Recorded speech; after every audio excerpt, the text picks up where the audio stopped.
राधे राधे प्रभु जी। राधे राधे, जय श्री राधे। कैसे हो महाराज जी?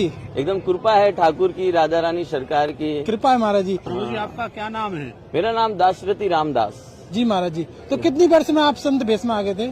साधु हाँ, ये 6 साल के थे। 6 साल के हाँ, थे। 6 साल के थे तभी घर दीवार छोड़ दिए थे जी महाराज और जी। निकल गए थे। तो निकले थे तो थे कि जी। हम कुछ करेंगे जी। और सोचे थे कि इन अमीरों को लूट लूट के मेरे देश के लिए कुछ करेंगे जी। है ना, इन गरीबों की हेल्प करेंगे। लेकिन जी। जब हमें मालूम पड़ा कि सच्चाई क्या है जी। और सत्य क्या है है ना, तो ये मनुष्य तन हमें क्यों मिला है, इसके लिए हमने फिर बाद में जब भगवत गीता को पढ़ा और जाना कि कृष्ण क्या बताना चाहते हैं, जी। हम कौन है, हमारा अस्तित्व क्या है, हमारा भगवान के साथ में संबंध क्या है, जी महाराज जी। तो फिर हमने वो सब छोड़ के और इसमें आ गए। और ऐसे हम राजस्थान से हैं, तो राजस्थान में करणी सेना है जी। तो उसके भी हम अध्यक्ष रह चुके हैं। कि हम खाली पेट पालने के लिए नहीं बने महाराज जी। हाँ, ये अगर पेट पालने के लिए बने होते तो रोटी खा के कोई भी कुत्ता भी पेट भरता है महाराज। हम जानवर नहीं है। 84 लाख योनियों में मनुष्य तन मिला है हमें, और इसको अच्छे से जीने के लिए मनुष्य तन अति दुर्लभ मानुष तन पायो। हाँ, इस मनुष्य जगत में रहते हुए एक छोटा सा कार्य आप कर लो, इसको चलते चलते भगवान का भजन करो। भगवान के भजन से क्या होगा, हमारा मन है ना, आज जितने भी बड़े बड़े संत हुए, बड़े बड़े ऋषि हुए है ना, हम ऋषियों की संतान है महाराज। भारत, भा यानी सूर्य, सूर्य क्या है, ज्ञान। सूर्य क्या है, ज्ञान का प्रतीक। और ज्ञान के रथ पे जो आरूढ़ होता है वो है मेरा भारत।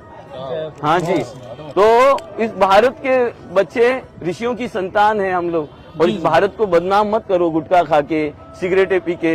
हाँ, ये मेरा भारत के बच्चे नहीं हो सकते महाराज। ये आजकल के जो बच्चे हैं, मैं नहीं बोल सकता कि मेरे भारत के बच्चे हैं। इसीलिए हम लोग क्या हो रहे हैं, सब बट रहे हैं, क्योंकि हमारी बुद्धि, एक भाई भाई से झगड़ा कर रहा है। मैं मुंबई में प्रचार के लिए था, वहाँ पे वो बच्चा क्या बोल रहा है मालूम है महाराज, कि मेरे पिताजी ने मेरे बड़े पिताजी को मार दिया, मेरे पिताजी ने मेरे दादाजी को मार दिया, और मेरी माँ ने मेरे पिताजी का मर्डर कर दिया। क्यों? पैसों के लिए। बाप बड़ा ना भैया, सबसे बड़ा रुपया, ताता थैया नचा रहा है हमें जी। क्योंकि जितने भी है उल्टे काम करने के लिए, ये खान पान, ये गुटखा खाने हमारे हिंदुओं का काम नहीं है। मेरे राम ने कभी गुटखा नहीं खाया, मेरे छत्रपति शिवाजी महाराज ने कभी गुटखा नहीं खाया, मेरे स्वामी विवेकानंद ने कभी गुटखा नहीं खाया। अगर वो गुटखा खाते तो मेरे हिंदुस्तान का आज बेड़ा गर्क हो जाता था महाराज, है ना। मेरे महाराणा प्रताप है ना, घास फूस की रोटियां खाई, लेकिन कभी किसी के सामने गुटखा खाने के लिए झुके नहीं। आज 10 रुपया वो मांगने के लिए वो भिखारी बन जाता है महाराज जी। तो मेरे हिंदुस्तान में ऐसे भिखारी नहीं चाहिए, है ना जी। आप लोगों से रिक्वेस्ट है, प्रार्थना है कि इस गुटखा में एक केमिकल आता है, पाउडर आता है, जो चमड़े को गलाने का काम आता है, और उस चमड़े को, सही बता रहे हो महाराज, हमें रोना आता है उसके लिए। देखते हैं उनका चेहरा आज, एक देखो, आप किसको भी देखो, इधर चलते हुए लोगों को, हर एक के मुंह देख सकते हो आप, हर एक के मुंह में आपको वैसे ही दिखेगा गुटखा खाने वाला। क्यों? ये तो आज कुंभ में आप देख सकते हो, आज इस प्रयागराज में कहीं भी ज्यादा गर्दी नहीं, ज्यादा भीख मांगने वाले लोग नहीं दिखेंगे आपको। साधु संत आराम से घूम सकते हैं, आप लोग आराम से यात्रा कर सकते हो। नहीं तो ये लोग इधर भीख मांग मांग के सबको खराब बदनाम करते थे। और जितने भी थे सब, जहाँ पे भी वृंदावन में भी जाओगे, वहाँ पे जितने भी भीख मांगने वाले हैं सब लोग देते हैं ज्यादा, है ना। और उनकी है पद्धति भीख मांगना, हमारी नहीं महाराज। हम ज्ञानी हैं, है ना। 4 वेद, 18 पुराण, है ना।